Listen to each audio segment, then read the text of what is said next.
मेरे सामने नांगलोई थाने के सामने मारे हमारे, और हमारा छक्का हुआ था।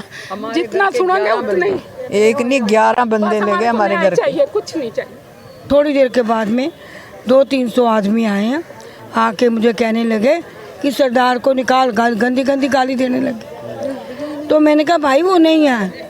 वो कहते नहीं, वो मेरे को धक्का मार के अंदर चले गया और जाके उसने सरदार जी को उतारा, बालों से घसीटा, बाहर ले गए हैं, खूब मारा। मैं ऊपर लेट गई हूँ। जब उनको मार रहे थे तो मैंने बोला छोड़ दो भाई, छोड़ दो। तो बीच में से 1-2 लड़कों ने मेरी लाश खींच के मुझे फेंक के मारा। बस सरदार जी उठे हैं, थोड़ी देर में ही उन्होंने पाउडर डाला और मिट्टी का तेल डाल के आग लगा दी और वो भागे हैं पीछे। तो उसी टाइम क्या कहते हैं, वही उनकी डेथ हो गई।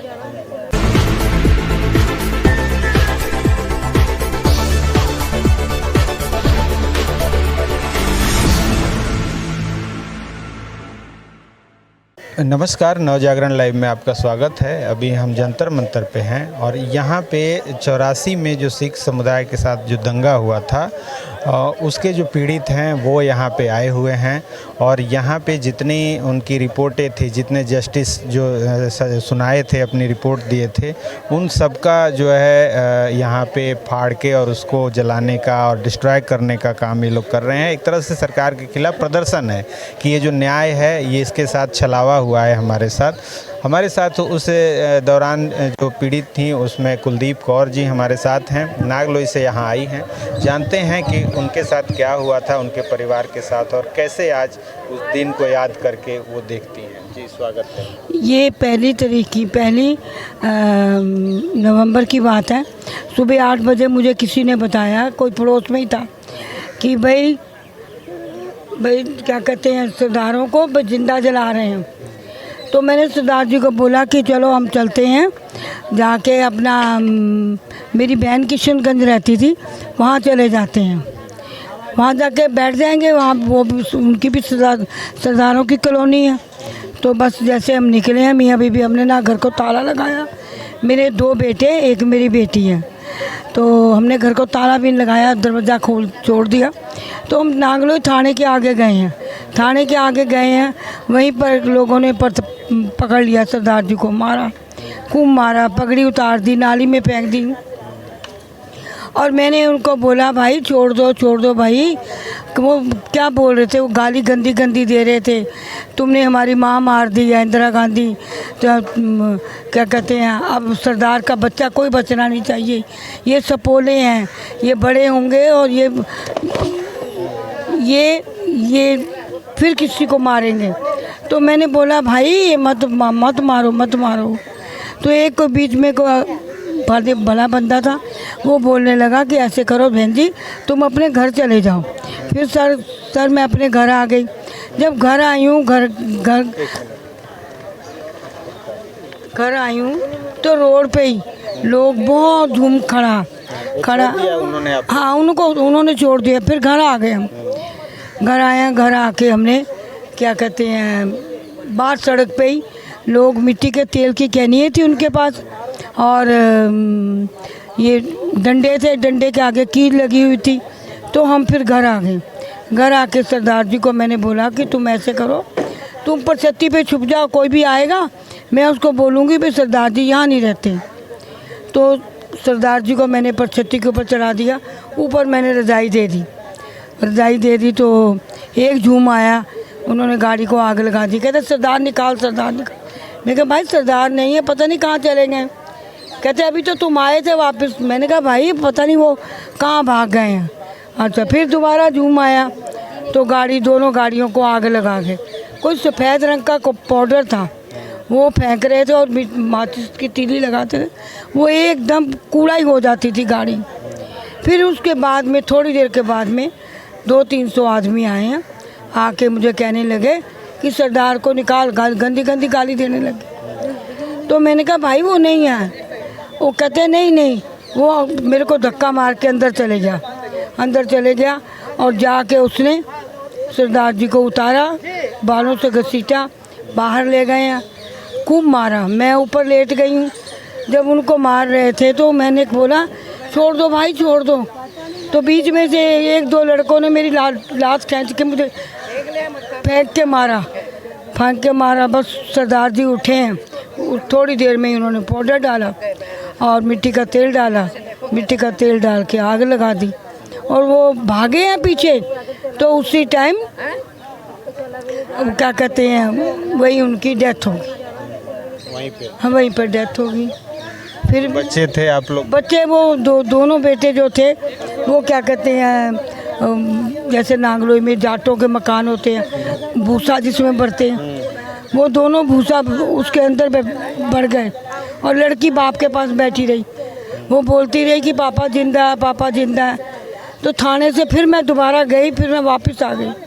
जब मैंने आके देखा तो मेरी बेटी बैठी हुई पानी डाल रही है, पानी डाल रही, कहती है मम्मी पापा जिंदा है जिंदा है। पर वो तो मर चुके थे, जिंदा कहाँ थे, वो तो मर चुके थे। फिर उसके बाद में मैं थाने गई हूँ। थाने मैंने बोला कि मेरा आदमी को मार दिया।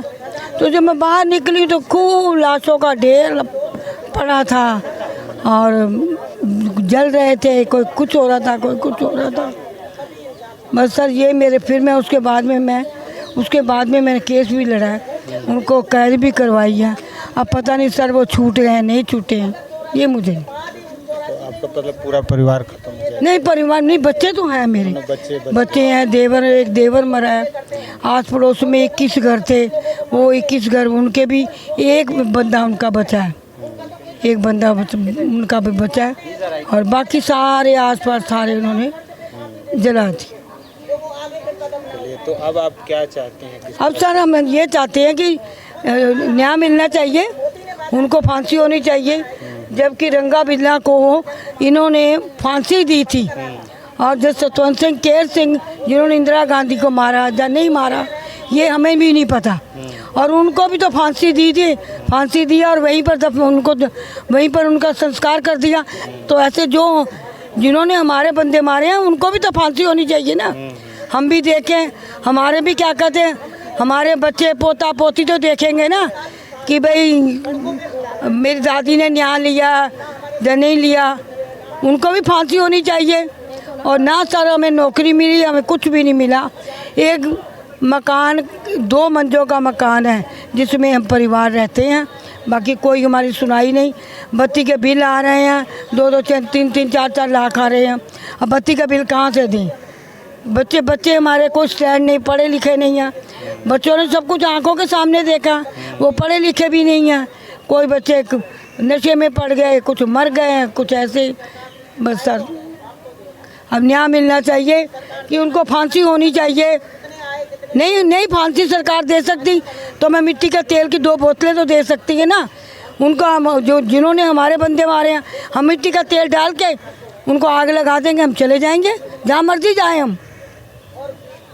हम यहीं पर पैदा हुए हैं, मेरी पैदाइश यहीं की है, यहीं पर मैं पढ़ी लिखी हूँ, बंगला साहब में मैं पढ़ी हूँ और दिल्ली में मेरी शादी हुई है और दिल्ली में मेरी बर्बादी हुई।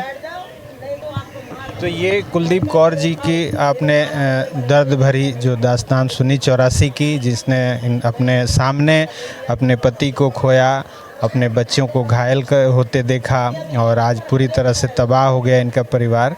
आज भी न्याय के लिए गुहार लगा रही हैं सरकार से कि सरकार इनको न्याय दें, और न्याय नहीं दे सकती तो कम से कम ये अधिकार दें कि ये खुद उनको न्याय दे सकें।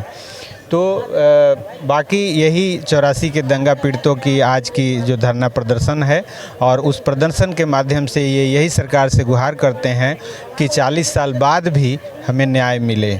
जो सरकार न्याय की बात करती है, आज 40 साल बाद भी उस केस का न्याय नहीं मिला, और ऐसे हजारों परिवार आज भी पीड़ित है और दंश झेल रहे हैं। देखो 5000 सिखों का कत्लेआम हुआ, 5000, 1 हो, 2 हो, 4 हो, 5 हो, 5000, ये पूरी ही दिल्ली की, ये पुलिस वाले भी साथ में ही थे और जो बड़े बड़े मेंबर थे, और क्या कहते हैं जो अपना इंदिरा गांधी का बेटा राजीव गांधी, उसने बोला कि जब एक पेड़ गिरता है तो धरती हिलती है। इसने तो पूरी धरती हिला दी, सिखों का क्या कसूर था, हमारा क्या कसूर था। हमारे आदमी ताजी कमाते थे, ताजी खाते थे, हमको राजनीति में नहीं थे। हम आज भी राजनीति में नहीं हैं। हम सरकार से न्याय मांगते हैं कि जिन्होंने हमारे बंदे मारे हैं उनको हमारे सामने फांसी दी जाए, फांसी जाए। अब बच्चे देखो ना, बच्चे पढ़े लिखे भी कुछ भी नहीं है, ना हमारे घर का खर्चा चलता है। हम किसी से क्या कहें, सरकार के आगे क्या रोएं जब सरकार गूंगी बहरी है, ये सुनती नहीं है, ये हमारी बात सुनती नहीं है। कोई नहीं सुनता हमारी बात, कोई नहीं सुनता। चलिए, हम उम्मीद करते हैं सरकार आपकी बात सुनेगी और आपको न्याय मिलेगा। मेरे सामने नांगलोई थाने के सामने मारे हमारे, और हमारा छका हुआ था। जितना सुनोगे उतने एक नहीं 11 बंदे ले गए हमारे घर के। चाहिए, कुछ नहीं चाहिए।